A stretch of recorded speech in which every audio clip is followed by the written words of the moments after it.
Hello, hello. What's up, everybody? We are live. I believe we are live on Facebook, Instagram. I see Spicy Italian. What's going on? Great to see you. YouTube, LinkedIn. What's going on? How's everybody doing this evening? We're going to let a few people come in. We got a great show lined up for everybody. Let's see here. We're going to take live health and wellness questions, as you guys know. All right, we are live there. I'm just making sure. D-Lam, what's up? Roel, hello. Great to see you guys. Edna, what's up? My brother Steve, good evening to you, my man. Good evening to you. Steve got to play some golf yesterday. What is a very average day for him would be like my dream golf outing. Shout out to Steve. Tom, what's going on, my brother? I did. I got a little lift in this afternoon. I'm ready. Yes. Thank you, ma'am. Let's see. Hello, guys. All right. Spicy Italian in Nashville. Gosh, I love Nashville. We're going to have an office there at some point. I'm speaking it into existence. We're going to have an office in Nashville at some point. Ray, what's up? Thank you. Finish that out for me. Continuous glucose monitor, I'm assuming. Carter, what's up? Happy Tuesday to you. Thank you. Yes. Shout out to Brookhaven Farms for these wonderful, cool hats. These are so cool. Shout out to Brookhaven. The absolute best. I had a burger from Brookhaven last night, and I'm probably going to have a few more burgers this week. I'll be honest with everybody. Jerry, what's up? From the UK, thank you for being here, as always. Thank you so much. Oh, yeah, I hated to hear that about Ozzy. I feel like he's gotten a lot of amazing and very kind tributes recently. He had such an amazing career. So thank you for being with us tonight, or in the morning maybe for you over in the UK. All right, I'm manifesting, Spicy Italian. All right, we're taking questions tonight. Thank you guys so much for being with us, as always. If you have questions for Dr. Rogers, go ahead and put it in the comments. I see you, Ray Donna. I see you. All right, with the CGMs. All right. Let's see real quick. I want to put this up. I doubt he's with us yet. He might be with us later on. My man, Bo McGregor, in our North Knoxville office, our nurse practitioner there, amazing. Did an awesome video today on tirzepatide and testosterone with Dr. Rogers, talking about all the facts, everything you need to know about these two amazing aspects of health that's helping so many people. Things you need to know. Like with anything, you got to know what you're doing, and Bo knows what he's doing. He's talking about testosterone and tirzepatide this week. I hope everybody gets a chance to look at that video, that Common Sense MD episode. Let me know if you hadn't. Tabitha, what's up? It was so good. I didn't see you today. I saw Angie today. It was so good to be in the Keysport office for just a minute. I'm going to be back. I'll be back to say hello to everybody. Connie Lynn, what's going on? Great to see you. Nikki Marshall, what's going on? Thank you guys for being with us over on Instagram. I'm looking at you guys also. We're taking questions over here. So if you have a question, do what Ray and Donna did. Put it in the comments. And then I'm looking for questions here. If you guys have any, go ahead and put them in the comments over on Facebook and YouTube. Are people back in school this week? We got kids back in school. Well, actually, that's very timely. I didn't even plan this, but dive into diet. What to pack, what to skip. Back to school edition. Back to school edition nutrition with nutrition coach Lucas Schmidt. He does a fantastic job of talking about how to stay healthy in the school year, talking about what to bring for lunch. Even if you're in the lunch line, what to avoid, what you go for to first. Talks a lot about getting your protein in first. Thank you, Lucas Schmidt, for doing this episode of Dive Into Diet. Super timely. Hope you guys get to check that out. Let's see here. Jake, there we go. Jake, what do you think? How am I rocking this? Brookhaven right there. I appreciate you, brother. Thank you for this. We're getting Jake's waiting to see your hat, man. Look at this. He's got a different version. Jake on there? Yeah, Jake's on there. He's wanting to see your hat. Hey, Jake. Look at that. Look at that. Brookhaven Farms. Thank you. Thank you. I like mine better. I like mine better. You do? Yeah, mine goes with my maroon. Mine's got more of a desert storm look to it. You know, it's funny. I had you remember my FJ Cruiser? I had it was called, you know what that color is called? Sandstorm. That was a great car. Yeah, great car. Shout out to my FJ. Hazel, I see you. Great question. Yeah, I love that, Tom. Do I need this? Yeah, you do. You do. We're gonna start recording here. There we go. As you guys know, we record this. We record this for the podcast next week. You guys are catching it live. I see you guys on Instagram. We're taking questions here as well. Just do what Ray Donna did. I see you guys. JG, Mary, what's up?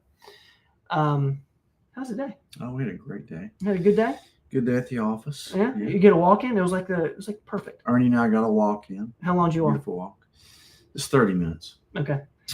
I heard this thing. I don't know why, but every 10 minutes you walk is 1,000 steps on average. So like if you do a 10-minute walk, that's 1,000. So you try to get 10 of those in a day. I heard that if you walk up a hill, fairly steep incline, it's better than running. I heard the same flat thing. Surface. I heard that from Dave Asprey. You did? I did I heard it from my brother. X Twitter. Really? You know who I saw? When I was going to the Kingsport office, I saw Bob. You did? Yeah, walking. Yeah. he was walking. He's pretty fit. He was walking hard too. Yeah, like he was going. He's big on walking. Interesting. People that really want to start exercising, they really don't need to join a gym. Just start out walking. Yeah. Especially walk right after you eat.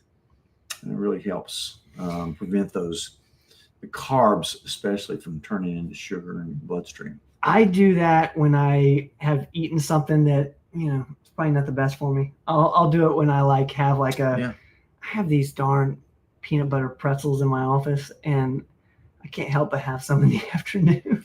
They're good. At least you have some protein with your carbs. Yes. Never eat a naked carb. I've told you that a million times. Yeah, that's a good quote.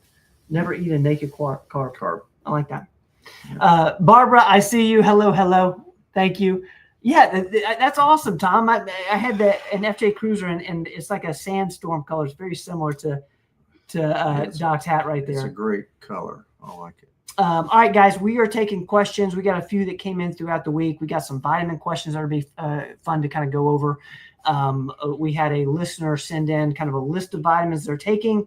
I was interested. I think you guys are going to be interested in what we talk about. So if you have a question for Doc, go ahead and put in the comments. Digicar, you picked this one out? This is the right color.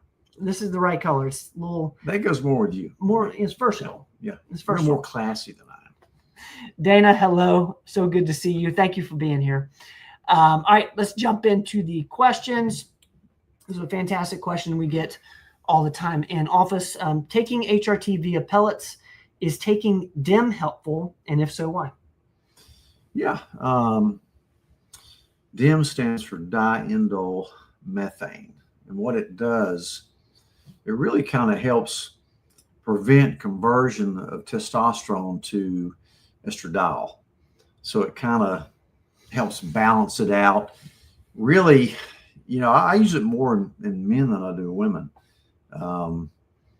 So I don't know if this is a male or female asking me this, but I certainly take DIM because I'm on testosterone. And I do get some harmonization of testosterone to estradiol. A little bit of estradiol is good for men. Too much is not good for men. And it's good for women, but as you know, progesterone kind of counterbalances estrogens in women. Okay. And but anyway, I take a supplement called triple cruciferous vegetables, broccoli extract, and it has DIM in it. It also has some other things in it, like I think they have apigenin in it. It's made by Life Extension. I think it has maybe celery extract. It has, gosh, what else does it have in there? Some broccoli extract, but it's really good for preventing aromatization of testosterone to estradiol. That's the main reason I use it personally. So look, I always look at your numbers. So it's good for both men and women, or mainly just men? I use it more for men, but it's helpful for women too. Okay. They tend to over aromatize. Okay. All right. Great question there that came in through email. Thank you for that. I see Patravan's new here. Welcome. We're taking health and wellness questions every Tuesday, 7 to 8. So thank you for being here. I see you, R. Feathers, with the creatine question. We'll get to that in just a second. This is a fun one. We have a listener who's getting ready to travel internationally, it seems for a 30+ day period, and they're taking some supplements, and we're going to try to figure out what they need to bring with them and what not to bring. So here we go. If you have questions around this, guys, go ahead and put it in the comments, because this is going to be a kind of a common question. They're taking the Dr. Rogers super vitamin. Awesome. Thank you. 2 per day. And then so I guess the 2 per day would be for the Dr. Rogers Super. Yeah. And then the methylene blue with vitamin C. So that's the NeuroPro in the morning. Then they're taking Life Extension Super Omega Plus, if I'm reading that correctly. Yeah. And then CoQ10, 100 milligrams in the AM, dihydroberberine for 100 milligrams at nighttime, and then for current high cholesterol, taking low dose aspirin every other night, progesterone 75 milligrams, Digest Shield, shout out to Digest Shield, as needed creatine monohydrate 5 grams, Body Health Perfect Aminos 1 serving. So the question is, like, obviously if you're traveling internationally, you can't take all this. So the luggage is limited.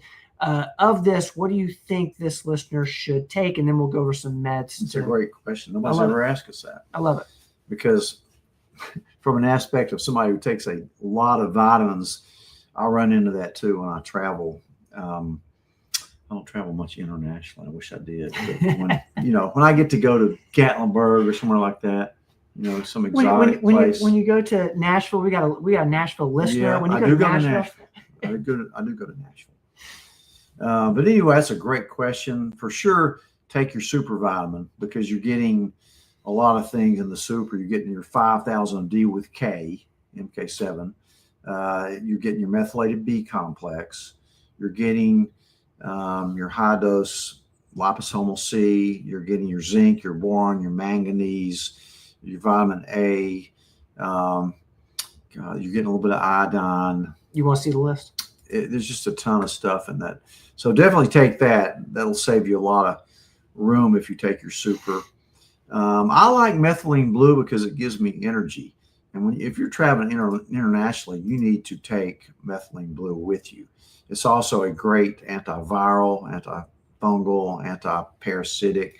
I mean, it's just great for energy too. So I'll definitely take that. And you're taking the small little pill with it. And it has vitamin C in it, but your super vitamin has a lot more vitamin C, of course.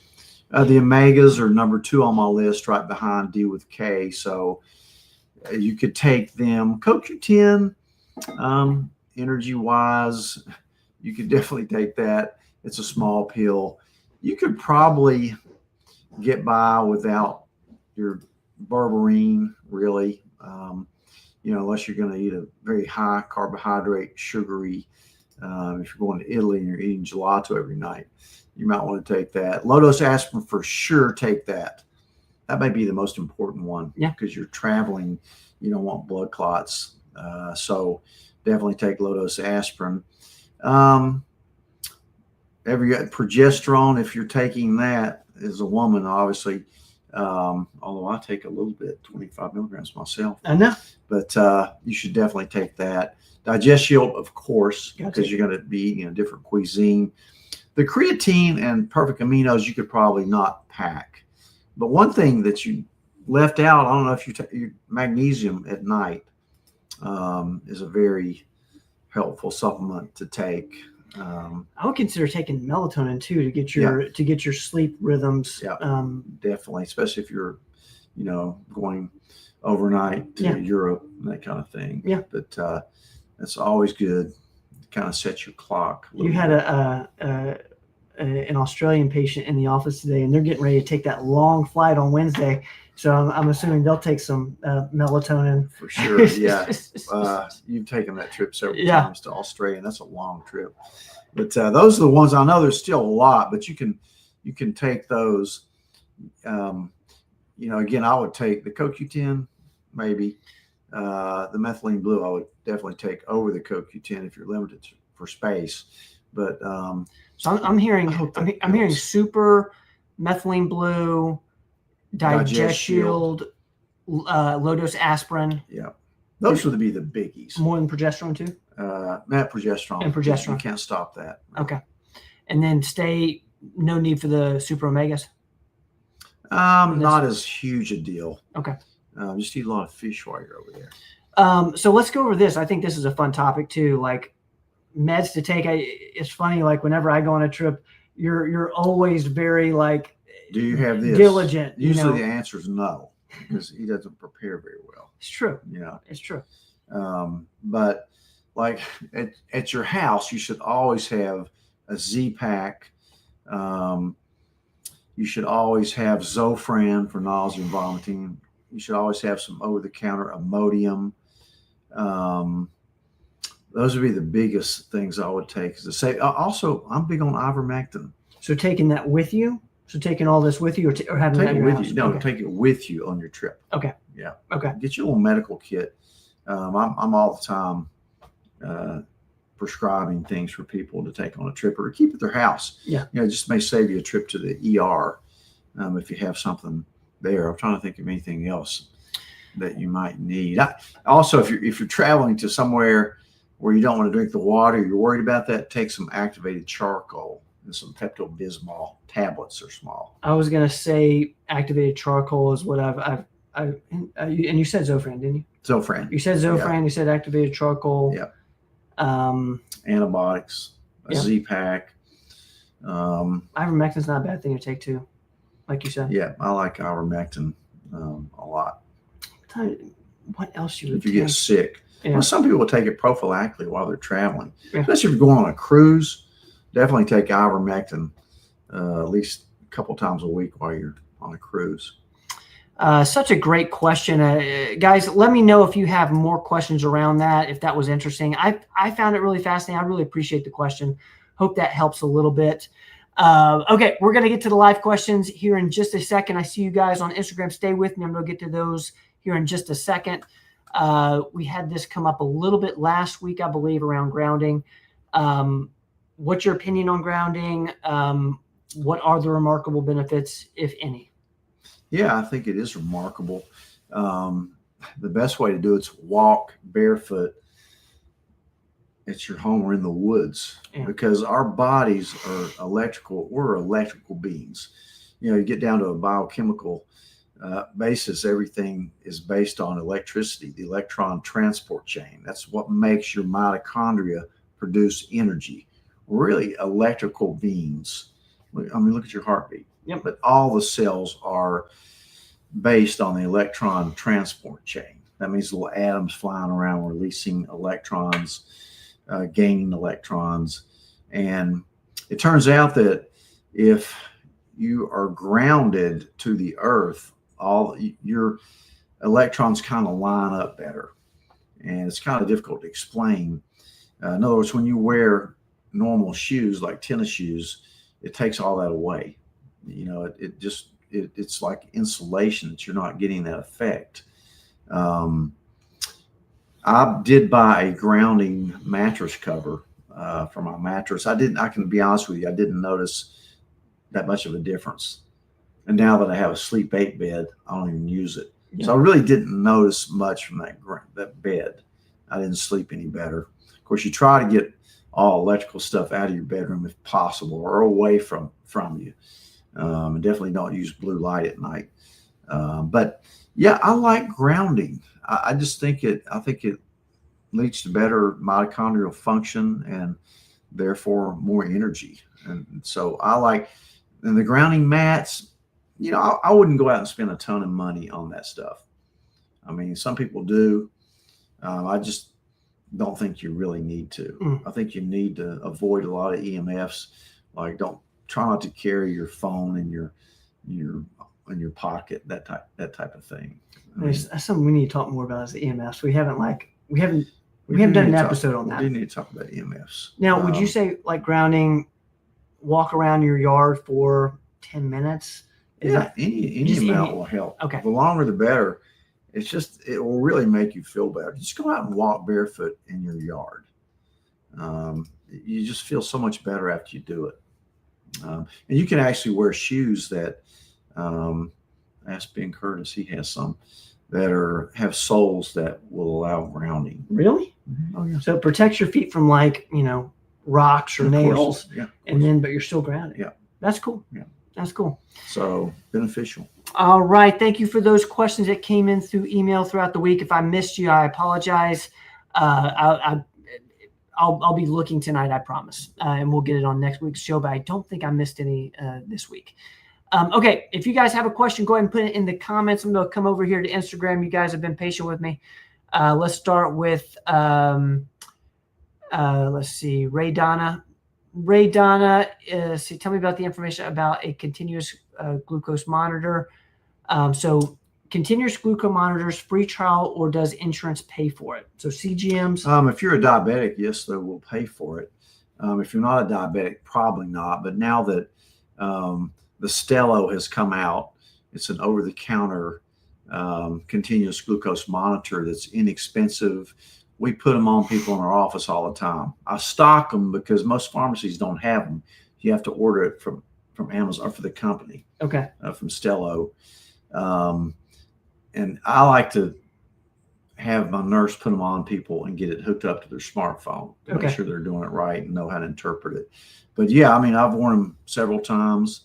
Of course, raising 2 type 1 diabetic kids, we've used CGMs for decades.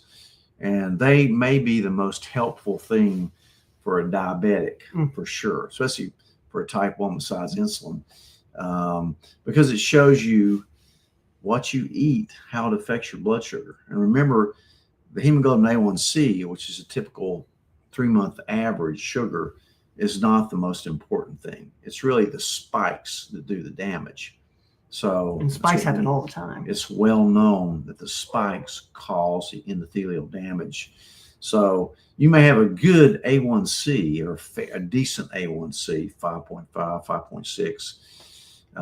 At 5.7, you start getting some plaque formation. But say you may have a decent one, but you really have no idea if you're spiking. And when you put a CGM on, and you just do it for a month at $95, it's for a month's worth. It's 2 of them. They last 2 weeks. You'll just get tremendous information on what you should be eating and what you shouldn't, especially if you tend to get hypoglycemic or you're kind of borderline. You don't feel good after eating a heavily carb meal. Gosh, mine spiked with stuff I didn't think would spike it. And it didn't spike with stuff I thought would spike it. And everybody's different. So you might want to grab a Stello because it's inexpensive. And you just need to do it. If you're not a diabetic, you just need to do it for a month to kind of get your pattern. It's a learning tool, but it is fantastic. Would you recommend that people go a month in a row or do 2 weeks and then hold off for another month or so? Either way, sometimes I recommend that people do one as a baseline with what they're eating at the present time. Okay. And then if they get on a particular diet, so like a carnivore diet, then here the dogs come. Then do another one and compare them. You can certainly, the dogs are here with us. Are y'all going on a walk? We're going to go on a walk.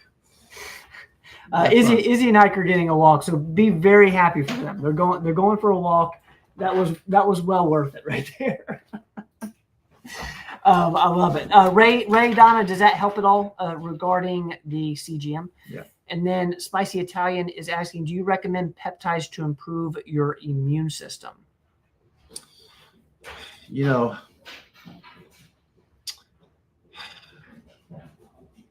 I do recommend them. Probably the one I like best is just oral BPC 157. for your immune system. You know, peptides, there's so many peptides out there for different purposes. You know, again, for your immune system, which you really, we need to do a podcast on your immune system. Like in general? In general, because the immune system is very important and people kind of underestimate. Like Peter Attia talks about the 4 horsemen of death, what's coming to get you, and that you need to worry about as you age. Of course, they're heart disease, cancer, metabolic syndrome, meaning diabetes, hypertension, inflammation. The 4th is neurocognitive degeneration, dementia, Parkinson's, that type. Those are the 4 horsemen. Okay. In his latest podcast, he said, when I wrote my book, I should have put 5 horsemen, the 5th being your immune system. And it really made a lot of sense because, especially as you get older, your thymus gets smaller. You can hardly detect it if you're my age. And when you're young, it's so big you can see it on an x-ray. And your thymus is one of the main things that you have that regulates your immune system. It puts out the T cells and the B cells that are part of your innate immune system. So your immune system really, it's interesting because most of your immune system is located in your gut. Yep. And our bodies are really hardwired to fight off infections and foreign invaders. And we've got an incredible way of fighting off sicknesses and even cancer. Cancer and your immune system is huge. I really think more of the focus on treating cancer in the future is going to be through your immune system, not through chemotherapy, not trying to kill every cell in your body. And Dr. Matuk and I have talked a lot about this. She's an oncologist. It's fantastic. But so your immune system, the way your body's set up, you have these your natural immune system that, like, your body can mount a fever, temperature to fight off infection. That's why you shouldn't treat a fever. You should let your fever go unless it gets over 104. If you're a kid, you know, you're worried about a febrile seizure, so don't let it get over 103 after a sustained period of time. But, you know, like when I got COVID, I certainly didn't treat that fever. I wanted that fever. I even got in my hot box and got even hotter. I remember. The next day I was better. Yeah. So do not treat your fever, especially if you're an adult. And kids, you got to be cautious with it. But in any event, so your body's set up to fight it through what I call local things, and then you have your part of your immune system through your B and T cells that your B cells put out antibodies to fight the infection, and your T cells put out killer cells that directly kill it. So the B cells take some time, and they can recognize it again when it comes. That's why when you get a cold and the next one comes by and your next kid's sick, you won't get it the second time because your immune system has B cells that will easily recognize that. But so your immune system is complex. It's important. Peptides, the best treatment for your immune system is eating right and exercising, and, you know, keeping inflammation out of your body and taking care of your gut. That's why I love something like Digest Shield with the prebiotics, probiotics, digestive enzymes. It's just wonderful. So more of your money should be put there. Peptides, which are so many, insulin's a peptide. Yep. You know, these GLP-1s. GLP-1s are peptides. They're gut hormone mimetics. So, you know, I talk about my podcast today about tirzepatide and testosterone, I think. But so BPC 157, because it really treats your gut. It's really the only oral peptide that I use much of. The rest are more effective through injections. But so I'd say that. There's a lot of other stuff you can think about, like quercetin. I use that. Apigenin, that type of thing. I would love for you to do a podcast on that, because I think, so many of us, I think that's like what we want to do is take care of our immune system. That's really why I take vitamins, is for my immune system. Your immune system is where it's at. And you're saying gut, what you eat, and exercise, sleep, stress, it all comes into play. Yeah. Can you fix your immune system, or is it kind of your part of your immune systems too is your own skin? Huh. You get cut. What's to keep that infection out? You have all these macrophages and white blood cells that come to the rescue. But so you've got an incredible way, if you stay healthy, of your body taking care of itself. Yeah. But as far as that goes, that's kind of my thoughts on that. Spicy Italian. I know we went on a little bit of a rant there. Let me know if that helps. And real quick, I just saw that Dr. Susan Creech came in here. Dr. Creech, what is going on? It is so good to see you. Thank you for being with us live tonight. If you guys have not checked out the podcast with Dr. Creech, where we've done a few of them. I need to get an update with her. We need call me. Dr. Creech, we need not right now. Don't call me right now, but call me. I got to get an update. Not right now. We got to do a show. We did talk the other day about doing a special podcast on loss of teeth in adults. So many of my friends have lost teeth as you get older. So how to prevent losing a tooth? Because if you're my age and you lose a tooth or two, you're talking about getting an implant. You're talking a major deal. Yeah. How to prevent tooth loss in an adult. So we'll do that one at some point. Guys, would y'all be interested in that? I'm already interested. I want to watch that right now. I see Robin Riddle's in here. Robin, what is going on? It's so good to see you. So good to see Robin Riddle. We got a couple podcast episodes coming up with her. I'll explain this. I'm looking forward to next week's episode. I'm kind of teasing it out there right now. I had a couple today that Robin's working with fertility. That's amazing. That's amazing. Amazing functional fertility specialist Robin is. And I think the last episode was on insulin resistance and fertility and how those are related, which is kind of wild to think that we never talk about that. So PCOS, that's what that is. Yeah. Robin, thank you for being here. All right, we're gonna keep answering questions. Thank you, Spicy Italian.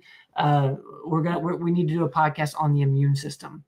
All right, I see you guys. Lots of great questions coming in. Thank y'all for contributing to the show as always. Julie, I see you. So good to see you. Shout out to your husband. Y'all are traveling. Hope you guys are having a wonderful trip. Let's get to Hazel here. Since my son took the COVID shot, he stays sick with every bug. Before took the COVID, he never got sick. He missed 21 days last school year. What can I give him? Immune system question. Immune system. What can I give him to naturally boost his immune system? I'll tell you what, not to give him another COVID shot. I rampage against these COVID shots. I think I do not like the COVID shots, especially the boosters. With what we know now about these COVID shots, I think anybody that takes one at this point in their life has got to be I'm not going to say the word. Don't do it. Don't do it. I don't care what age you are. Please do not take a COVID booster. Again, that's my opinion, but I treat all these vaccine injuries weekly, and it didn't work anyway. The shot did not work. It did not prevent transmission. So they're not only worthless, even in older adults. This is an interesting point because I was listening to some very educated people talk about how this was really interesting. This was a Harvard guy who worked in immunology, and he was saying that over 70, that vaccines don't work very well at all. And that really, I perked my ears up because I'm 70 years old. And I loved hearing that because I'm not ever taking another vaccine in my life. Yeah. I haven't taken any. Of course, I didn't take the COVID. I'm not taking any of the other vaccines. I haven't in years. I would never take a flu shot again. But in any event, he said after age 70, because of your immune system, the shots don't work. The vaccines don't work. And then the other guy, I won't tell you who it was, but he's also kind of an esteemed guy. He said, well, the COVID shots didn't work unless you were elderly. And then he thought they saved lives. I disagree with that. I don't think they save lives in the elderly people. I think there were other confounders in that. And, I really think a lot of the information was very hidden with the reporting of vaxxed versus unvaxxed. So, I really don't think even the elderly people were saved by this COVID shot. It certainly didn't prevent it. And when they got it, they either had a good immune system or they had low vitamin D, they're obese, diabetic. That's what got them. It wasn't, in my opinion, the COVID shot that saved them. I think it's total BS. I don't know if anybody agrees or disagrees with me, but that's my opinion. So I get quite rankled about this. I do. Can you guys sense the passion? I've just seen too much of it. I've seen that shot kill people. I've seen it cause turbo cancers. I've seen it cause Parkinson's, neurodegeneration, seizures. I've seen it bring on a lot of autoimmune diseases. I've seen 6 new type 1 diabetics in their mid-50s. You don't get type 1 in your mid-50s within 2 weeks of that shot. And you're a type 1 the rest of your life. Myocarditis. So what's your original question? I'm sorry. I'm getting off here tonight. I'm sorry. No, I just get fired up and then this is my opinion. This is not medical advice. This is my opinion, so no, I tell you for what it's worth. I love when we kind of strike a chord here. I think that's kind of like, this is the real doc. And the fact that people were demanded to take that shot was just the worst policy I've ever heard of in my life. So, yeah, and this is an example of it. Your son took the COVID shot and he gets COVID and he gets sick way more often because it screws your immune system up. The CDC will tell you that if you took a booster, you're 2.5 times more likely to get another round of COVID. They'll tell you that. But then they say, well, maybe we won't get so sick with it. So don't give me more COVID shots. So natural boost of immune what system. Can you do naturally to boost your immune system? I would personally follow Dr. McCullough's spike detox protocol. We can print it out for you. There's a lot of little things you do with it, like nattokinase and boswellia, turmeric, that type of thing. And again, like quercetin, I don't know how old your son is, but best thing to do is eat right, get a good night's sleep, exercise, don't overstress, take vitamins. That's why we take a good multivitamin. Vitamin C is an amazing vitamin that Dr. Linus Pauling did all this work with years ago. There's no doubt in my mind that vitamin C is a wonder supplement. So those are some things you can do, and just please don't give them any more COVID shots for sure, or any flu shots. And Hazel, you can email me tonight. I'll send you that protocol. It's ben@performancemedicine.net. And don't blame your son for getting the shot, or you if you encourage him to give the shot. Again, we know a lot more now. Sure, it was kind of pushed on people, so don't blame people for getting the shot. It gets too polarized. I think so. But that's my take on that COVID shot. All right. Thank you for that, Hazel. We're going to move on to Daryl here. Daryl on Facebook. How do you treat agoraphobia, specifically fear of driving in interstates? That's such an interesting question. That is a very interesting question. Do you get that question at all? I see people in my office that won't go out of the house for years. One thing you can do is psychotherapy, talk to a therapist. And the way to get over it is by exposing yourself in limited amounts at, small intervals. So there is a way of getting over it. It's a very common, what you have to realize is that this is common, this is very common, not uncommon at all. And a lot of phobias arise out of, panic attacks. For some reason, you get in a situation like you're out, you're getting close to driving. You're nervous, and you may have had an accident, something tragic, or may have set off a little PTSD, and which sets off phobias. That's what phobias are. Then you have a little anxiety attack, and you associate that anxiety attack with driving. So you develop a phobia of driving. So certainly you can overcome that. You need to work with somebody who will do a little exposure therapy. Sometimes they even do it in virtual reality. And sometimes medications, you know, mild medications to get you over it. And then realizing, hey, this isn't going to kill me to go outside to drive.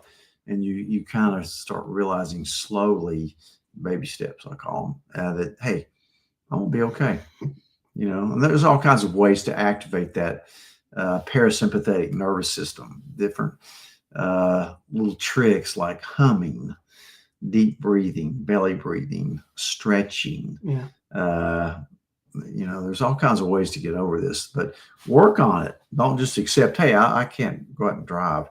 You need to, and have somebody with you. Daryl, I really appreciate this question. Therapy. Yeah. And one thing I have learned a lot about is so like the role of your brain, all the brain does is just takes in information. That's its job. And then your mind, so the mind and the brain are separate, and your mind can kind of, you know, almost talk down your brain, because your brain just sees stuff, right? And that's and exactly right. Your mind and your brain are separate. And you, like you said, with, you know, traumatic experiences, you know, your mind can basically tell your brain, hey, you know, we don't need to worry about that. That was a crazy scenario. But it's common. Daryl, thank you for that, man. You can overcome that. Yeah, we're thinking about you. Please come back. Please keep us posted with how you're doing. Jerry from the UK. Advice for my radiotherapy reactions. My red light is only tablet size, but can use it either red light and near infrared, or both together. Which is the best to use? My arm is so swollen. Both. Definitely both. Okay. The only thing, you know, I like a couple of my red lights are combined with near infrared. So I use them, I always turn them both on. The near infrared penetrates deeper. You know, I stare into my red light, but when you turn the near infrared light, I don't stare into it. But red light really helps the meibomian glands and for dry eyes. Of course, it has multiple great uses. If you've seen some of my podcasts on red light, so turn them both on. Thank you for that, Jerry. I see Wayne's here live with us. Wayne, it's so good to see you. I believe Wayne missed the live show last week, but he watched the replay, which means so much to me. So thank you, Wayne, for being here as always. Let's get to Jay here, and then I got Barbara. I see you, Barbara. If I try BPC 157 to help with rotator cuff, do you have to inject right into the rotator cuff? Also, how long do you have to do injections? Yeah, that's a good question. We talked about BPC 157 earlier. Certainly, if you have an injury, the oral BPC is not going to help like an injection. And what you do with BPC 157 injectable is inject it subcutaneously near your rotator cuff. You don't inject it into the rotator cuff, just in the skin near the rotator cuff. But you have to do it daily for 30 days. So it's, you know, it's not an inexpensive treatment, and it does involve daily sub-Q injections, but it's tremendous healing power with BPC 157 injections. And make sure when you mix it, when you mix peptides, you got to be really careful. They're very sensitive. So you don't just squirt the, you know, the saline solution in there and swish it around. You got to be very gentle with it. Jay, thank you for this. I love the peptide questions. I'm going to get to this real quick because I want to see. Barbara's asking, when is the GLP-1s going to be in? And that's what I was thinking. That's why I put this up there. So they should be in. Barbara, you might be talking about yours specifically. If so, let me know in the comments. And I know we got some people from our team in here. I see Carter's in here. Hopefully we can help you out, Barbara. Okay, let's get to Dr. Creech's question on Instagram here. I read an article that the COVID and flu vaccine could soon come in dental floss form. Have you heard of that? It was a finding of North Carolina State University. Yeah, I've heard. So I had a patient tell me today that, did you hear they're going to put the mRNA in dental floss? I hope they don't. I have not heard that. I hope they don't, personally. Yeah. When I'll floss my teeth, I don't want it to have a drug in it. Do you? Especially one that may alter my DNA. Yeah. I just don't want it. I don't know how Dr. Creech feels about that, but that may be a good topic of discussion. I'm sure that'll come up in your next podcast with Dr. You know Creech. what I did hear, I read recently where you should scrape your tongue, which I do. I brush my tongue, but never to use mouthwash after you do it, like Scope or Listerine that has all this bad stuff in it. Yeah, I've kind of heard the one Dr. Creech uses, but because it goes straight in your bloodstream after you scrape your tongue. I need to talk to Dr. Creech about that. That's a great topic. That is a very good topic because oral health is paramount. Again, that's the first part of your immune system is your mouth. Yep. So if you've got bad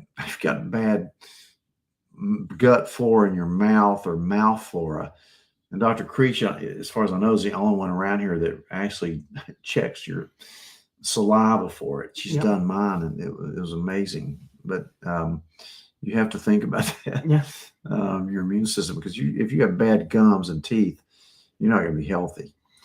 Dr. Creech, that is a great topic. We're going to have to hit on that on the podcast with Dr. Creech. I see our feathers here. What is the best type of creatine to use for a 64-year-old woman? Creatine monohydrate powder. We have it. I put a little hydroxymethyl butyrate in mine. Which is another muscle builder, fat burner, HMB. I combine it with that and get kind of a little bit more punch from it. I think every adult really should take creatine. Mom took it tonight. Yeah. I make my little cocktail every afternoon where I do perfect protein and the creatine. Yeah. So the powder, 5 grams is a typical dose of the creatine powder, monohydrate. You don't need to load. But like I say, we do combine ours with HMB, which I think it's a good thing to do. Yeah. If anybody ever tells you it causes kidney disease, it does not cause kidney disease. I mean, if you had bad renal failure, I'd probably be cautious with it. But otherwise, it's very healthy. Other people say, well, just, you may get bigger muscles with it and stronger, but that weight is just water weight. Well, it is water weight. You're hydrating your muscles. And when muscles are hydrated, they work better. So that's what you're doing. Yeah. So I certainly think creatine is a wonderful product for adults to take, male or female. All right, our feathers. I hope that helps a little bit. I'm going to get to our Spicy Italian's question here in just a second. Let's see where I'm at. I appreciate you guys. These questions are amazing. Let's get to Amanda here. Our son is going into the 7th grade, and there are some shots they want them to have: HPV, MEN, ACWY, and Tdap. Should we get these? If Robin's still with us tonight, I know she has thoughts. What's your thoughts? I wouldn't. The more I learn about these vaccines, and I know the pediatricians, if they're watching this, they probably hate me, but who cares? I love pediatricians, but gosh, it's just a shame how many vaccines are given these kids all at once. I'm not really a total anti-vaxxer. The older I get and the more I see, the more I become against too many of these vaccines. I'm not saying all of them are bad, but most of them, in my mind, are bad. So if you decide to get them, space them out. Certainly, I wouldn't do the HPV. Meningitis vaccine before you go to college. I mean, there's some horror stories about meningitis in college students. But the Tdap, I've been practicing 40 years. I've never seen a case of tetanus. I have seen pertussis. I've never seen diphtheria. So really, if you keep yourself healthy and eat right and use some common sense, you don't need all these vaccines, in my opinion. Again, this is heresy if you're talking to a pediatrician, But, I just think there's a chance that they could have a reaction to them. And they're finally kind of, they said that they took thimerosal or mercury out of vaccines years ago. And it turns out they just took them out of the single vial. If they used a common vial, MMR, it's in there. So, and the flu vaccines they're just finally forcing them out of there. So, and you got to think about aluminum in these products. So in general, most of the time you can be okay, but some of the time you're not going to be okay. Yeah. And if you're one of those that's not going to be okay, you're not going to be happy. Yeah. So it's a real touchy subject. It's really tough. A real touchy subject. When you have kids, you're going to have to make some decisions. Yeah. At the very least, please don't get the Hep B vaccine the day your child is born. I even talked to Dr. Oz about that, and he advised his his kids not to have their grandchildren get that Hep B vaccine the day they're born. Yeah. That's unbelievably stupid, in my opinion. Yeah. For most people, now, if the baby's mom is, has that, which they can be tested for, then of course. But you have to use some common sense. You don't vaccinate everybody against Hep B. Yeah. Because the only way you're going to get that is through sex or intravenous drug abusers. So, don't do it. So I don't know. Be very cautious, and there's some good things you should read. Vaxxed, Unvaxxed is a good book to read. What's the Turtles book? Turtles All the Way Down is another great book that you should read. Believe me, it's very few pediatricians that come out against these vaccines because they kind of get shunned if they talk bad about them or don't give them. They not only lose a ton of income, but they'll get discredited, probably thrown out of the board. So they're kind of brainwashed in a way, in my opinion. So do your research and make your own decision. This is your decision. Yeah. Yeah. Amanda, I really appreciate the question. And one of the things, one of the missions of the show is to, empower you guys to take control of your own health. And thank you for letting us kind of, talk with you around. Do your own research. Yeah. Everything in medicine is an opinion. Yeah. That's great. That's what I'll tell you is being a doctor for so long, growing up in a doctor's family. Medicine is opinion. There's different opinions. Things change. The old dogma, really, a lot of times doctors have this thing called cognitive dissonance, where what they learned 30, 40 years ago is the way they're going to do it, by God. And that's the way we did. That's what I was taught. Take peanut allergies, that type of thing. Yeah. With kids, they resisted that for 20 years until they finally realized, hey, we need to expose these kids to peanuts.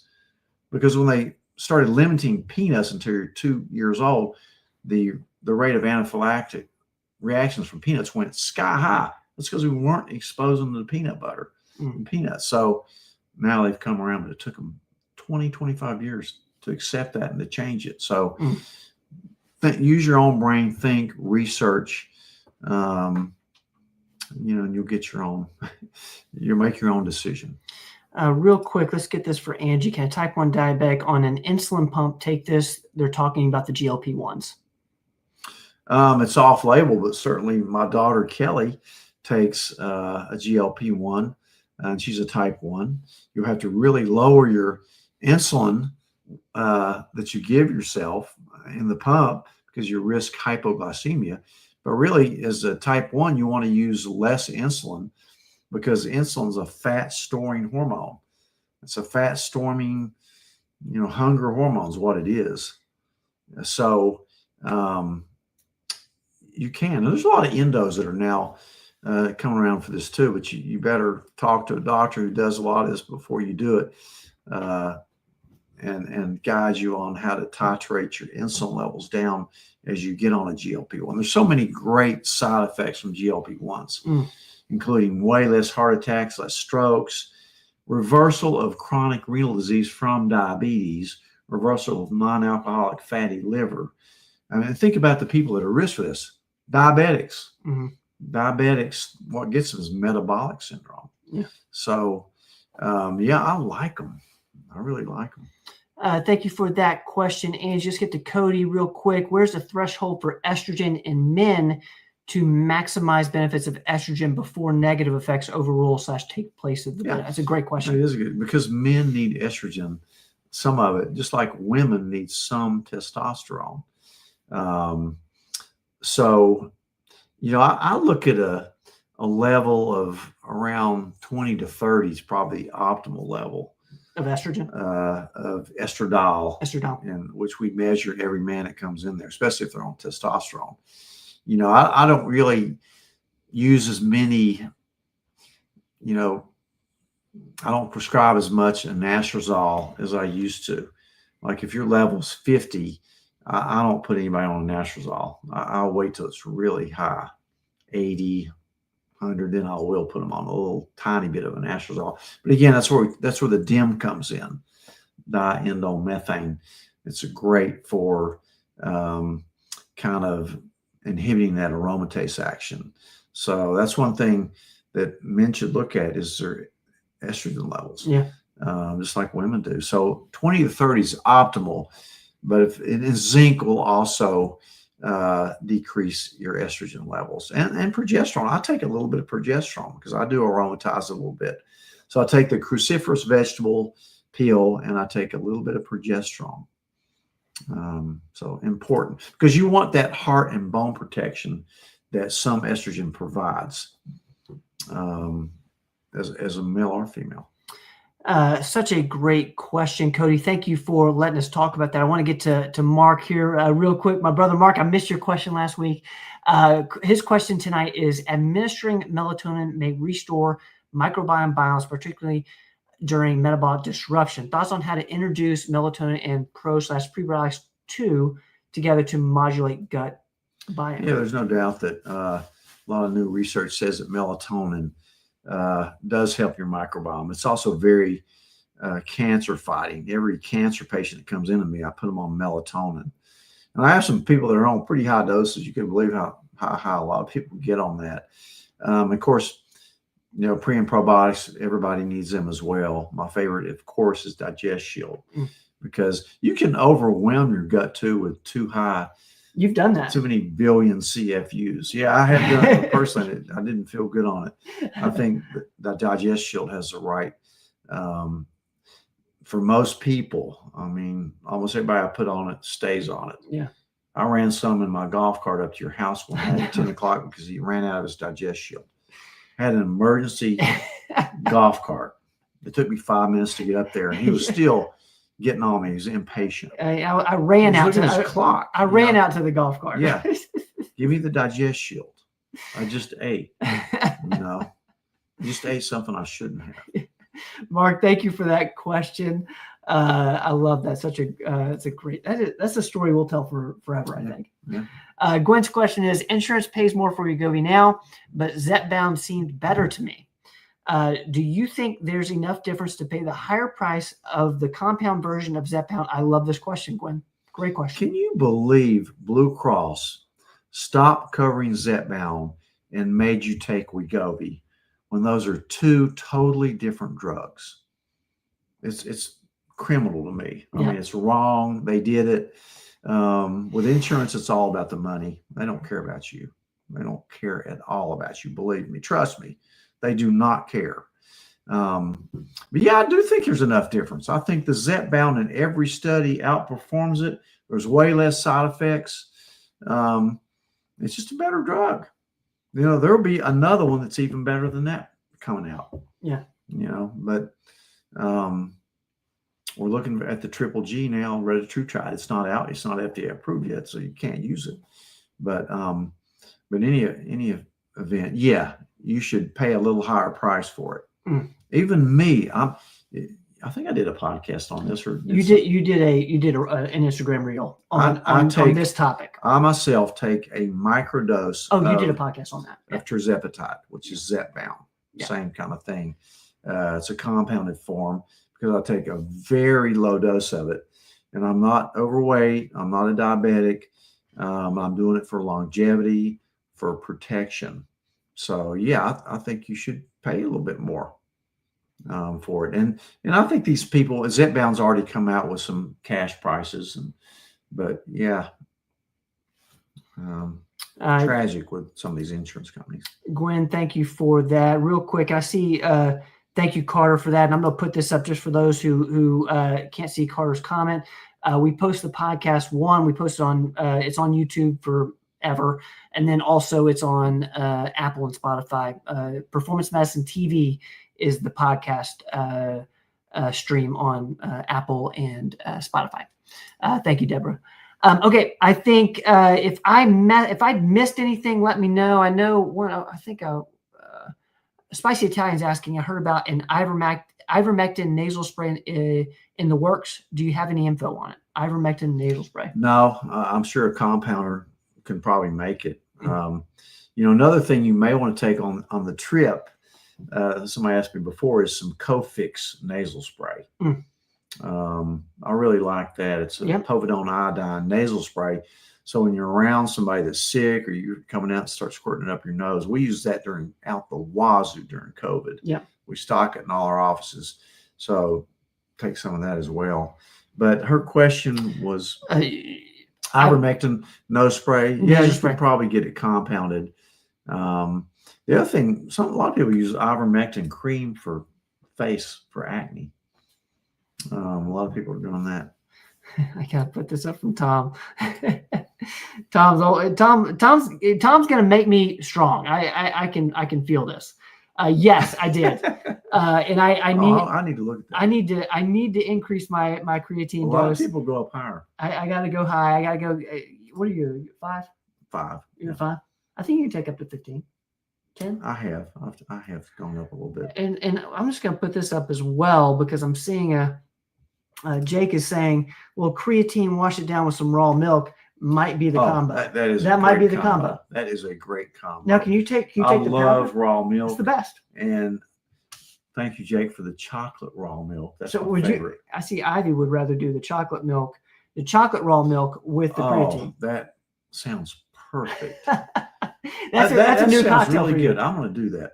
Hey, I meant to mention Ivy. If anybody needs a peptide mixed, she knows how to mix peptides. Ivy, are you still in here? I've seen there's Ivy right there. She's like in the chocolate. She can mix the peptides.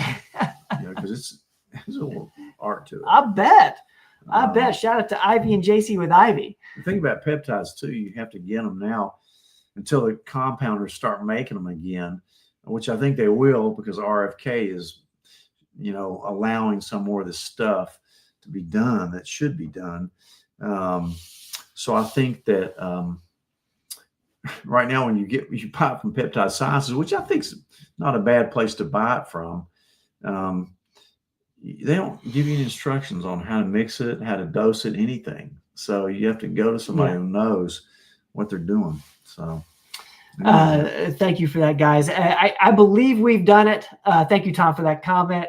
I think we've gotten to everybody. If I've missed anybody, shoot me an email, ben@performancemedicine.net. I'll make sure to get to you first next week.